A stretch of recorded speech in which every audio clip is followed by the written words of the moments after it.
What did we learn 2 classes ago? Do you guys recall at all? Remember what the topic was? Graphs was class before that, actually. Kind of, yeah. It was. The topic was called the kinematics equations. And on your data sheet, there's like 6 different equations that involve 5 possible variables.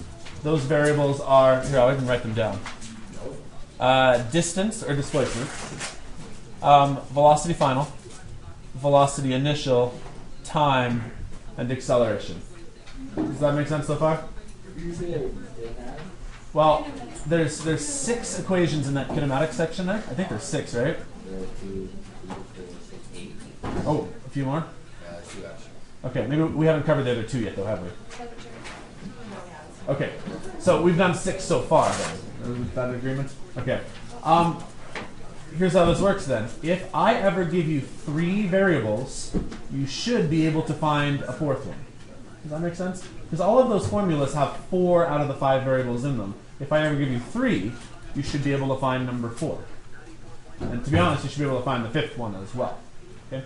What I'm going to end up giving you guys then is a lot of word problems, a lot of context problems. Sometimes they'll be like 2-step problems like our lab was yesterday. Okay?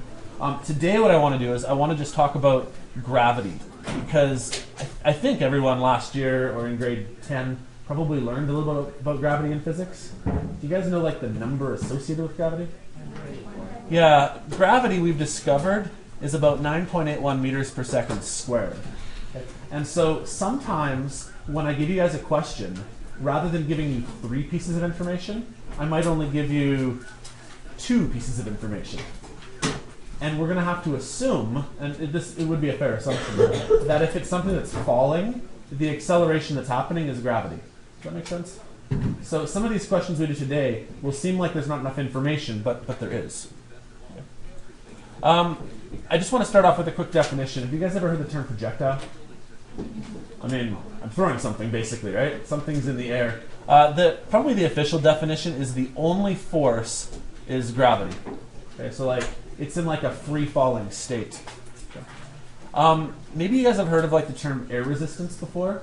I'm going to talk about it later today in the lesson. We're always going to consider that if there's air resistance that we don't calculate it. It's actually very hard to calculate. Okay. Here's basically 3 different examples I could give you of projectiles.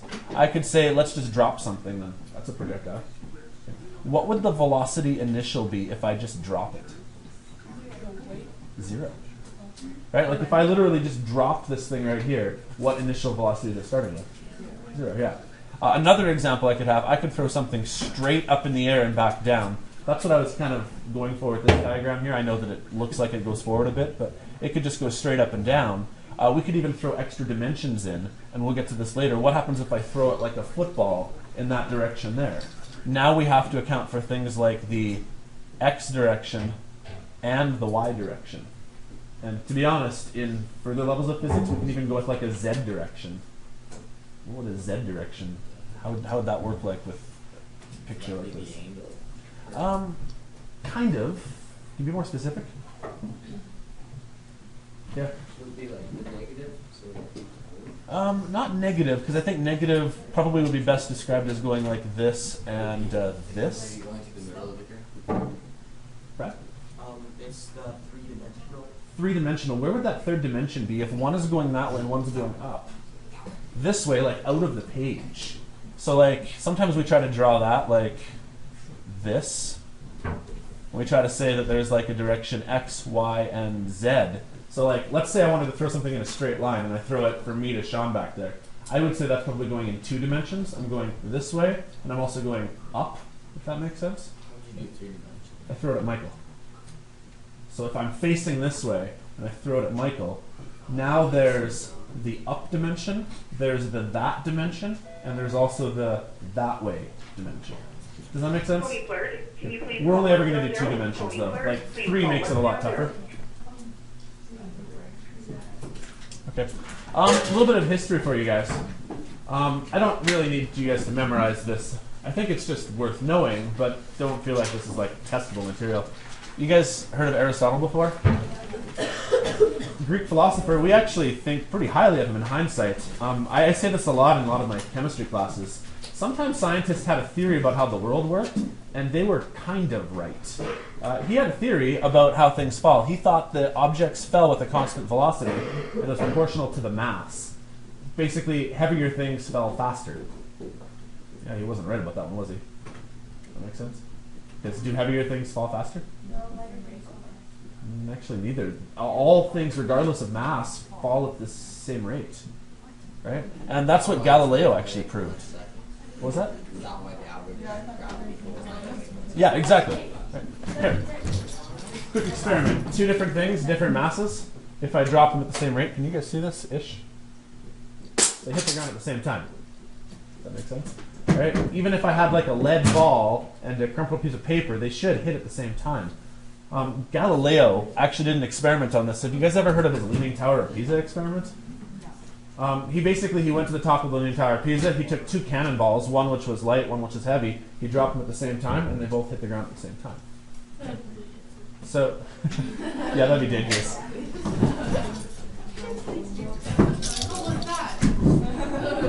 So, the first thing I want you guys to know is that the mass of an object, basically how heavy it is, does not affect how fast it goes. Okay? That makes sense? Yeah. Okay. But here's the thing I want to point out, though. Science is a process. Figuring things out often involves, like, first you have a hypothesis, you make a conclusion, you then go back, revisit your data again, revise that hypothesis, revise that conclusion. Science is like a process that needs to keep going over and over and over again. And sometimes we discover that what we thought was correct was actually maybe outright wrong, or even just like partially correct. Does that make sense? And so that's why I want to point out here that Galileo thought that objects accelerated uniformly, independent of mass. We actually have newer theories about gravity. When we talk about Einstein and relativity in Physics 30, he has different ideas about how gravity actually works between objects. And so, like, theories get revised. Does that make sense, my point I'm trying to make? Okay. Here's the number I want you to know then. We've discovered that this is roughly what the acceleration due to gravity on Earth is. That's pretty precise, though. You'd have to have some pretty excellent tools to be able to measure this to, what, is that 6 sigdigs? Okay. And we have a bit of an issue. This number here, it depends on where on Earth's surface you are. Okay. If you're at sea level, gravity is a certain distance, like a certain magnitude. If you're on top of Mount Everest, gravity actually affects you a little bit less. You guys know this? Right? As you go further and further out into outer space, what happens to gravity's force on you? It goes lower and lower and lower, right? And eventually, at a certain point in outer space, really you're far enough away from Earth's surface that gravity is it's not going to affect you. Does that make sense? So this number here is like the average value on Earth, but we're going to use this number here, 9.81, which I think you guys know. So I'm just going to hop into a bunch of examples then of questions that are, these are pretty basic level questions. Like, these are not very challenging ones. The ones I give you in your assignments are going to have a lot more context to them. So, but we'll start with the basic one. You drop a steel ball from 7 meters above the floor. How fast is it going to hit the floor? Now, the first thing I want to point out here is I only gave you one number. Well, I kind of gave you more. Like, I gave you a height. That's a distance. 7 meters. What's the velocity? No, that's acceleration. The acceleration is 9.81 meters per second squared. Can you say that louder, Carlin? Yeah, velocity initial is 0. I know that because the steel ball was dropped. That implies that it didn't start with any velocity. So now I have 3 variables. So using the formulas we learned on Monday, there should be one formula that can somehow find us a 4th variable. So if we want to find the velocity the object strikes the floor at, what am I looking for then? Velocity final? So find me a formula that somehow has DAV. Did I go with VO? We use VI in the formulas, right? VI on the formula sheet? I talked about V0 before with you guys though, right? If I accidentally write V0, that 0 just stands for 0 seconds, which just means that like the time is the initial velocity. Does that make sense? So vi and v0, they mean the same thing. So can you guys find a formula that fits these parameters? Vf squared equals vi squared plus 280? Yeah. All right. How do we rearrange? Well, what do we need to solve for? Okay, here's one thing though. Vf is on this side by itself, but it's squared. So how do you unsquare something? Yeah, square root it. Okay, so here's my formula. Velocity final is going to be equal to the square root of all of this stuff.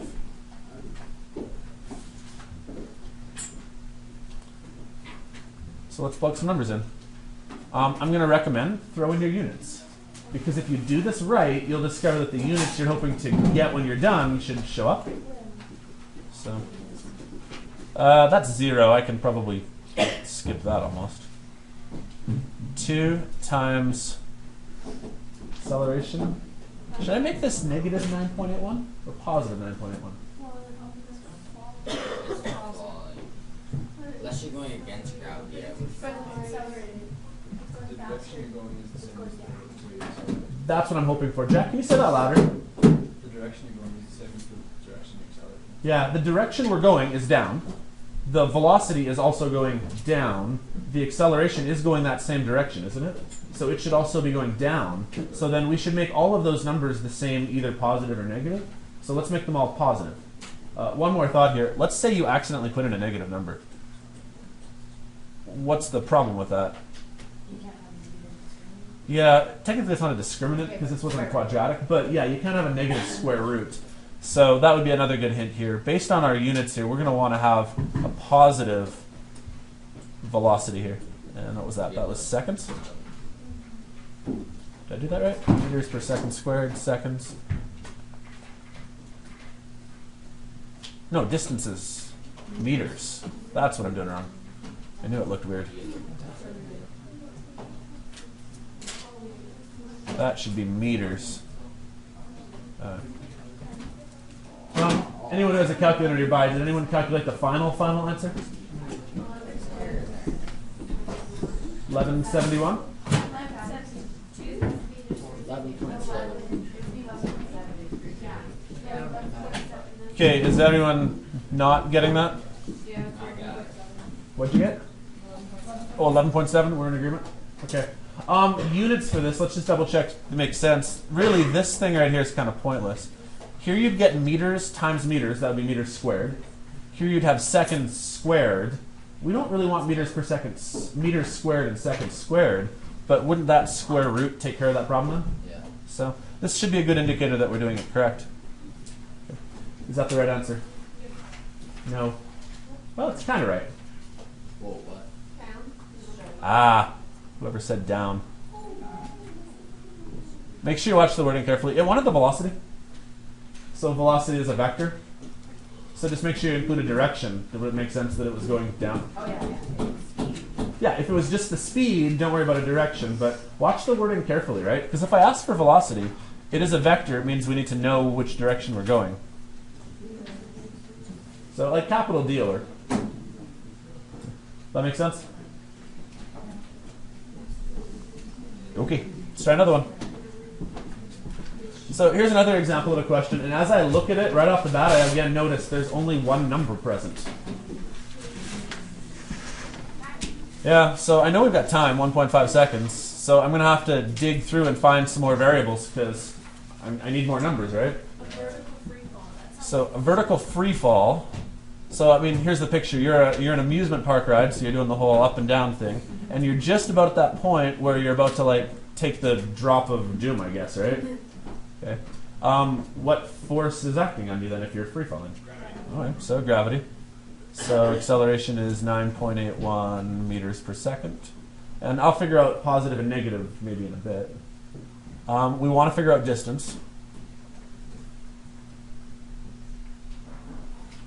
What number do I have then? 0. For what? You don't have a number yet. Well, it was just at the crest of the rise, and it's about to begin a vertical free fall. We're going to have to take a bit of a leap of faith here and assume that the initial velocity was 0 again.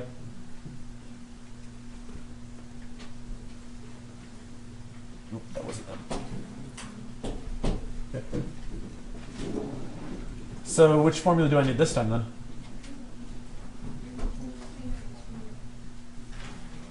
You want to find a formula that would be useful?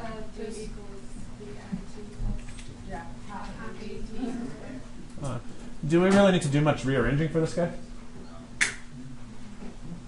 No? D's by itself already, right?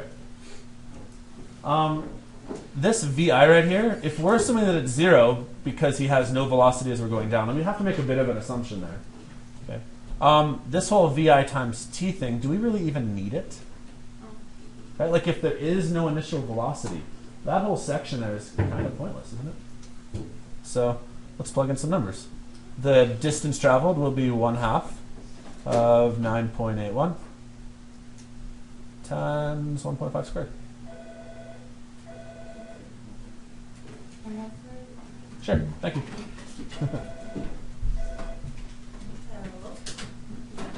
Yeah. Is it really on this? Yeah.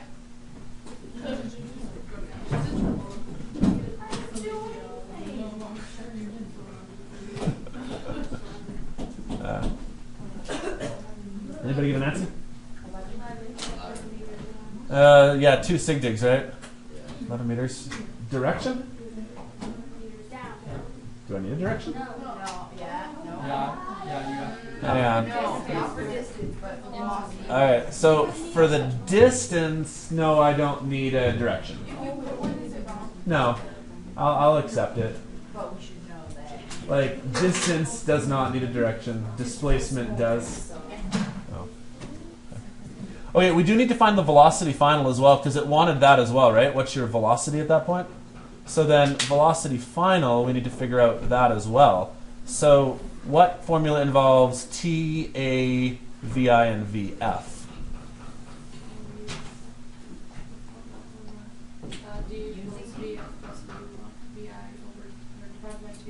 VF plus VI divided by 2 times T equals D, was it? Yeah. Okay. Why don't we do VF equals VI? Well, we should do someone. Okay, Nicole just asked a good question here. She asked, could we use the formula VF squared equals VI squared plus 2AD? Okay, this one's possible. I would accept this. Here's just my one hesitation. We'd have to use D. And D is a calculated value. What if we screwed up on D right here? Does that make sense? So not that I wouldn't accept that. Like if you did that and did it correctly, you would get full marks. I'm just saying sometimes it might be better to not use a calculated value if you don't have to. Right? Like start with all of your source numbers if you can. Because if this number is wrong or rounded, keep in mind, right? Like you had to round this number pretty significantly. It may just be better to use this formula here. Okay? I mean, it may involve some algebra, but does that make sense? Like that may be a smarter way of doing it? Then are we using distance again? Oh, sorry, we would be. Yeah. Sorry, I needed a formula with T, A, VI, and VF. Yeah. So then we can use that. Which one would that one be? A equals VF plus VI over 2 times T. Okay, A equals VF. What was it? Minus VI? Plus, where do you live? Yeah, where are you looking? I'm really good at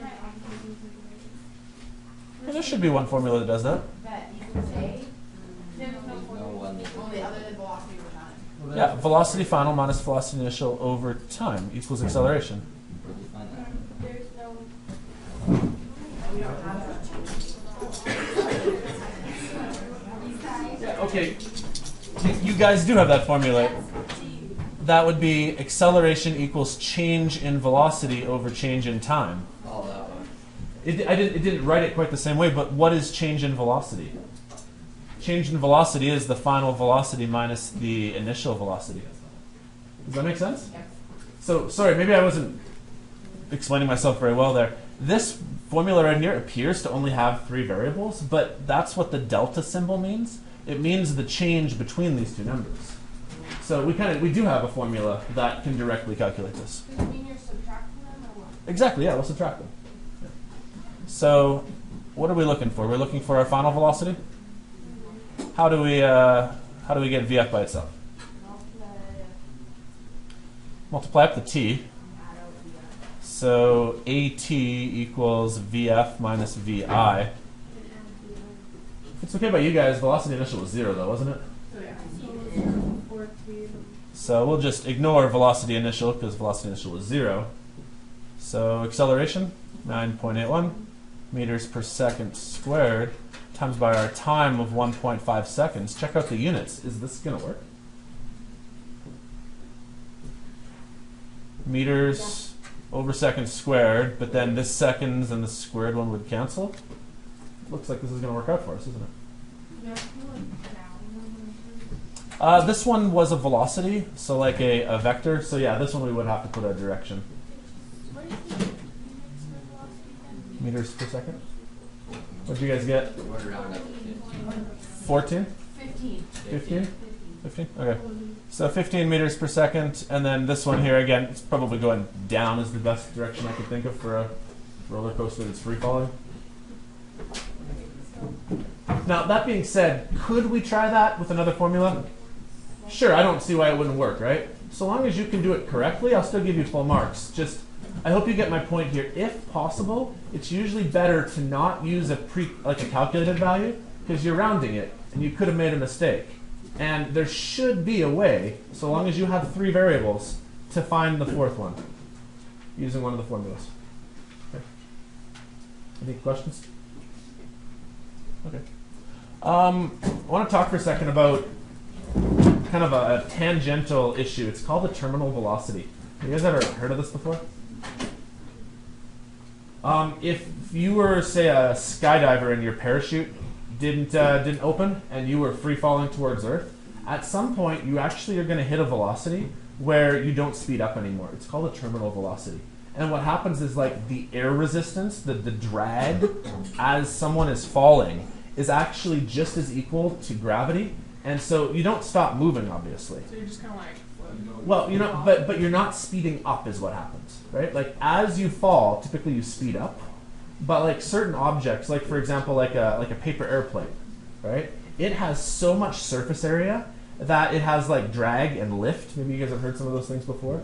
And what happens is even though it's supposed to fall, it's still going to descend, right? But it just doesn't descend quite as fast. Does that make sense? Okay, so I just want you guys to know about the concept. We don't actually calculate it whatsoever. Okay, but the idea is normally you'd get pulled down by gravity, but eventually, like, what will happen is the drag force, like the air resistance, all these air molecules are going to push back against you, slowing you down slightly. Eventually, you will still move down, like your velocity will still be going down, but you won't speed up anymore. So we call it a terminal velocity. Is that because the air density is getting thicker? Exactly, right. I mean, maybe not thicker, but the air density is enough that at that speed it can slow, like it's not slowing you down, but it's keeping you from speeding up more. Does that make sense? So, anybody see the movie Iron Man 3? Yes. Okay. For those of you who have, maybe this will make sense. I'm sorry if you haven't seen the movie, but there's a scene in the movie where, how do I describe it? The president in his plane gets hijacked by somebody, and they knock a bunch of people out of the plane, and they're all free falling down, like to the ground. Some of you have seen this part, maybe. And Iron Man has to go save them all, right? Well, when Iron Man wants to go fast, granted he does have like jet boosters, right? Hi there. Can you give me 1 minute? Just telling a story. Can you stay though? We can go to that. Okay, come back in 1 minute. Okay. Okay. Okay. When Iron Man wants to go fast, he jet streams, right? He like dives and he goes faster, right? When the people are trying to prevent themselves from falling, they like spread out and try to prevent themselves from going faster. Does that make sense? Well, that's kind of my picture here. If you're someone dropping out of a plane, originally out of the plane, yeah, you're getting pulled downwards by your weight due to gravity's acceleration, but eventually what's going to happen is the drag force is going to kind of, it's not going to pull you back up, but it will keep you from speeding up more. Let's say that one more time. It won't slow you down, but it will keep you from speeding up more. Okay? So Different shapes have different what we call drag coefficients. So like if you are very streamlined, it prevents you from slowing down. Like this would be a low drag coefficient. Can you guys think of like an example of maybe not like something free falling, but something where you want to go really fast, really quickly, and so you want to like streamline, say like your vehicle?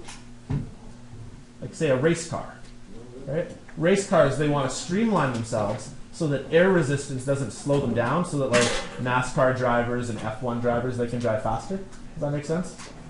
Whereas when I'm driving my minivan and I've got the kayak on top and the carrier, do I have a lot of drag? Yeah, right? Like more surface area, I'm going to slow down. I do have a minivan. Of course I do. I have 2 kids. You guys probably notice this when it's really windy in Lethbridge too, right? Because if you have like a big vehicle, like trucks, they can often get blown over by how much wind there is, right?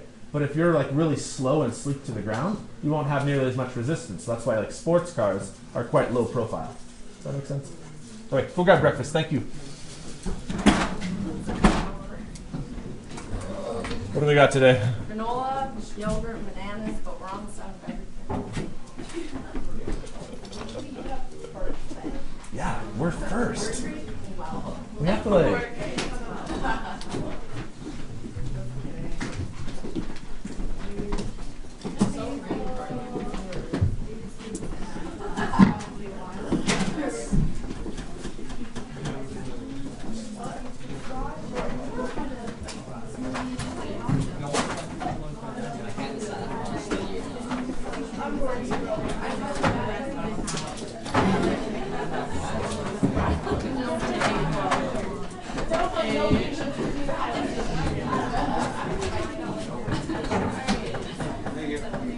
Thanks, guys.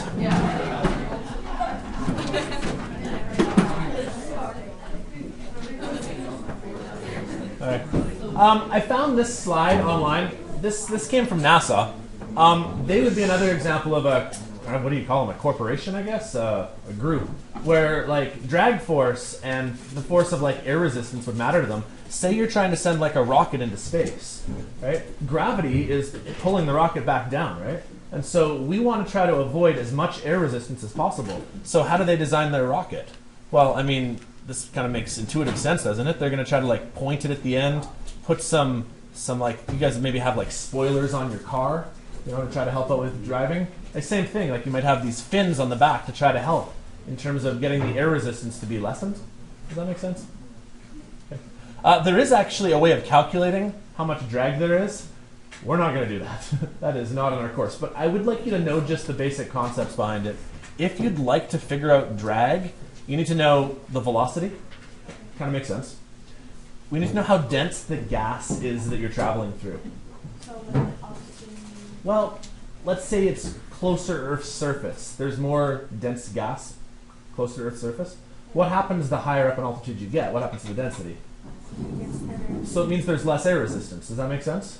Once a rocket gets into what we'd consider to be outer space, really there's not a lot of gas out there. Like there still is some, but it's so far apart that there's no resistance anymore, right? That's why it's a lot easier for our rockets to start flying once they reach outer space. Does that make sense? Other thing you need to know is the frontal area. So like basically what's your surface area? That's why the tip of the rocket is like a point. It wouldn't really make much sense to make a rocket that looks like this. So like here's your fin at the back. And then you have like a big like round block in the front. Right? Like that would be a pretty bad rocket. There's so much like front air resistance that it's going to slow you down, right? And then the last thing is you need to know the drag coefficient. So, anyways, long story short, this is probably the most important line here. Technically, all objects do not fall at the same rate through the atmosphere, because it actually slightly depends on the shape of the object. Okay. However, for our purposes, we're going to ignore that concept. Does that make sense? But know that in real life, sometimes there's a little bit of a difference here. Okay, I've done a bunch of examples. You guys try this next one now. See if you can do one without me. So I want you to tell me how high the ball can get, like at its topmost point. Oh, sorry. I actually wanted to make a change here. Yeah, I wanted to change this one. I screwed up here. Is that distance? Yeah, sorry. So like, I want to change this one here. When? Oh, time and then distance. Yeah. Let me take this out here because I screwed this question up here. We shouldn't call it a maximum height. Like, what distance? Yeah, has it traveled? I kind of did not phrase that very eloquently at all. There, change that. Okay, so here's the scenario here. You're on the top of a cliff, you're going to throw a ball downwards. So how fast is it going? And then how far has it gone?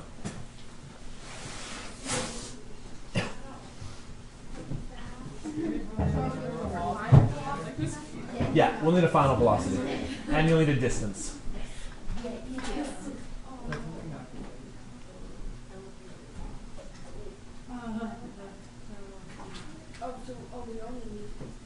Well, first I'd like you to find time, and then I'd like you to find distance. Sorry. First we want the velocity, then I want the distance. Does that make sense? So first find final velocity, then find distance. Oh, that's initial velocity. Yeah, you have an initial velocity, you have a time, and you know what gravity is? So acceleration is 981 still. I know. Do you have Aiden Kid in here? I don't. I think How about Tom he's... Selensky? Nope. I think they're both on stairs. Sleeping in. We want to figure out how fast it's going at that point. Like that's what we're looking for. Like the first question is... Nope, same thing. The distance, So. the first question is the distance from right? Yes. So the acceleration is gravity.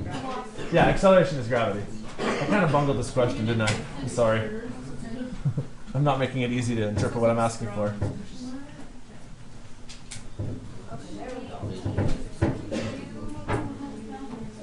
Here, let me write down what we know, because I was not very clear.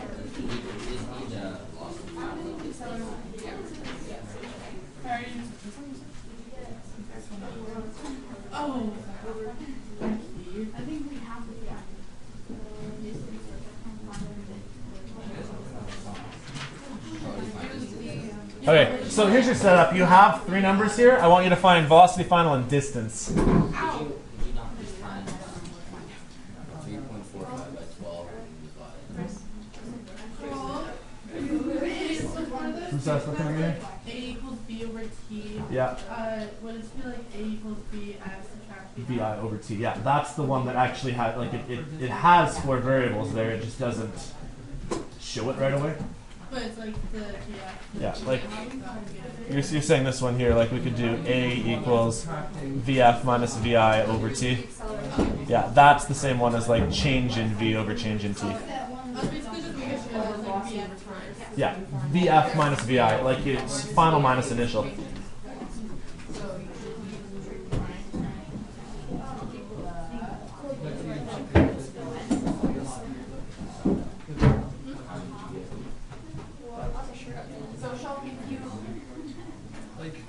They all have this in them.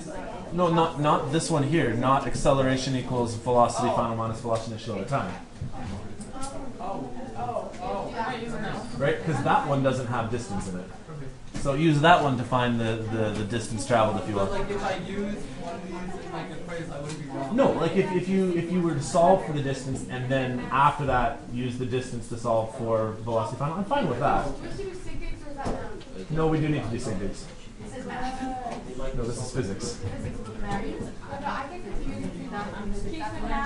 Use sig digs. Like in physics, we want to use sig digs because they're all measured values. Well, you get two sig digs, right? Amy, you should have two sig digs, right? Okay, so go 1.0 times 10 to the 2. Yeah. You could. You could, because that'll find you your distance. And in fact, I think you should use that one.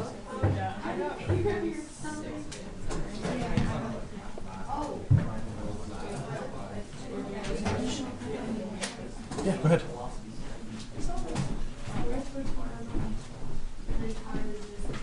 So how do the maximum? Go ahead. Yeah, it's fine. At this level, Okay. Oh. So we're gonna multiply it by time. and then add our VI. Yep, exactly. Well, I was just asking. Meters per second times second. Would be meters per second. No, sorry, you said meters per second times second? So that would be this, would be meters per second times second. You'd be left with meters. That makes sense? Need me a calculator. Did you just do something over? Wait, we only get two? Oh, that's what I was going for now.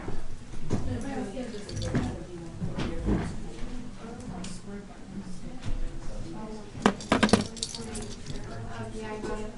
I got 1.0. Oh, right. So then the velocity is 46. That's just meters. So we had 1.0 to like. We only get 2 seconds, right? What does 5Gs mean? No. I gotta explain that one. Sorry. Just give me a second. It's easier if I just explain it to everybody at once. It's actually really simple. Okay. Was that 3.45 seconds? Yeah. Yeah, but you gotta find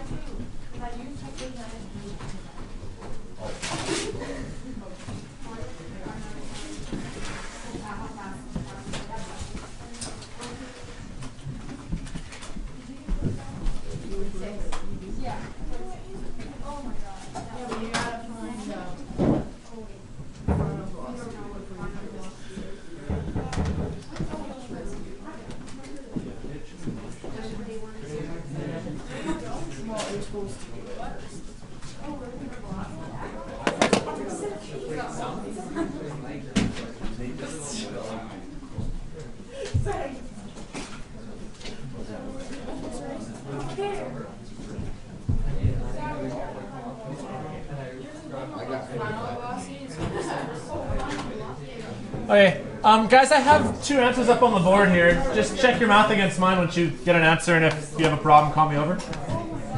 So, I got 46 meters per second, and it's basically 100 meters. But you only get 2 sig digs, so you got to change the way you write it. Did you guys get the same things?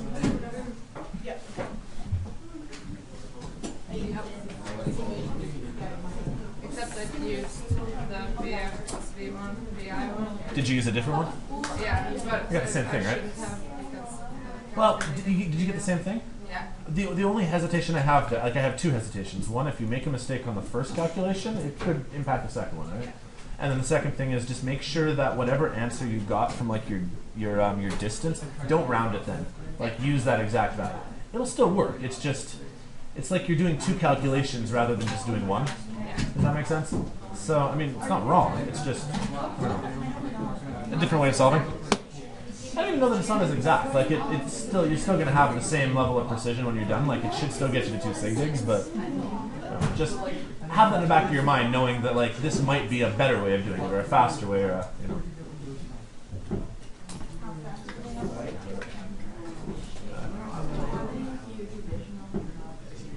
Anyone have any questions?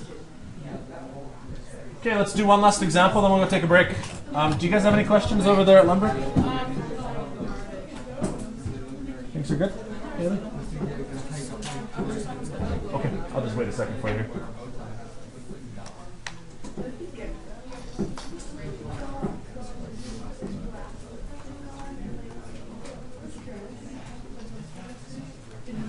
I did the first one, but I just did this V. Okay. Did you guys get for the final? Which one?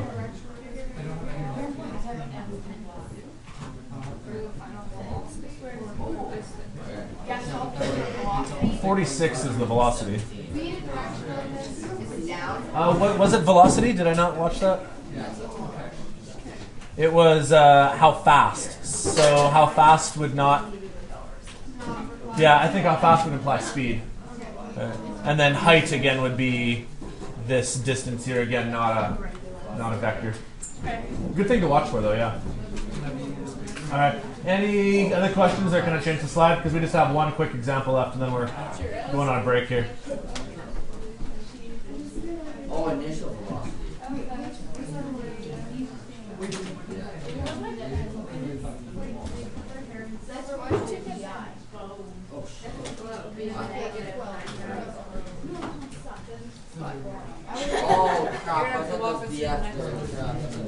the wrong something? So I have the right equation, just what you All right. Okay, one last example, guys. This won't take long. Has anyone ever heard of the term like G-force? Often you might hear it in terms of like astronauts, like when an astronaut is accelerating in their like in their training, they need to practice getting used to G-force. Or same thing with like fighter pilots. If you're like on Top Gun and you're a fighter pilot in like an F-22, maybe you've heard of it before, where sometimes people would like they black out because their body is experiencing so much G-force. They got to be careful of that. Okay. I'd just like to explain to you how they calculate it. It's very simple. If something is 5 Gs, G stands for 9.81. So 5 Gs is 5 times 9.81 meters per second squared. So 5 Gs is whatever that is. Does that make sense? So like now if you ever hear the term like G-force and you say someone's traveling at like 7 Gs or 5 Gs, it's basically just 5 times the speed of gravity. That's their acceleration. 4905 or 49. All right. Well, 5 would be an exact value, though, right? Does that make sense? Like this 5 right here would be, we're going to say like exactly 5. That's it. Does that make sense? That's the answer. Okay, so quick summary on this one here, because this one is really simple. Whenever you hear someone talk about like how many Gs they're traveling, Gs does not tell you how fast they're traveling. Let me say that one more time.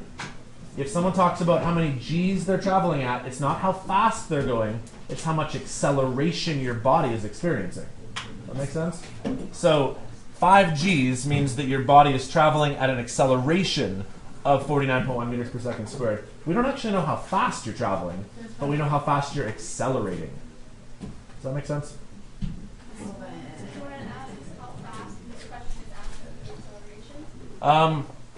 Well, that's kind of the point I want to make here, is how fast does it mean the astronauts are traveling? We don't know. Right? We don't know how fast they're traveling, but we know how fast, we know what their acceleration is. Does that make sense? Your body is traveling at an acceleration of 49. Yes. Does that make sense? So like it could be that it's early on. Have you guys ever like seen the simulators they use for like for astronauts? Usually they put them in like the big thing and they spin them around in circles faster and faster. That would be, right? Like that's intense on the body, right? But this has nothing to do with how fast you're going, it's how much acceleration you're experiencing. Make sense? Okay, go take 5. When you come back, we'll give you some more instructions here.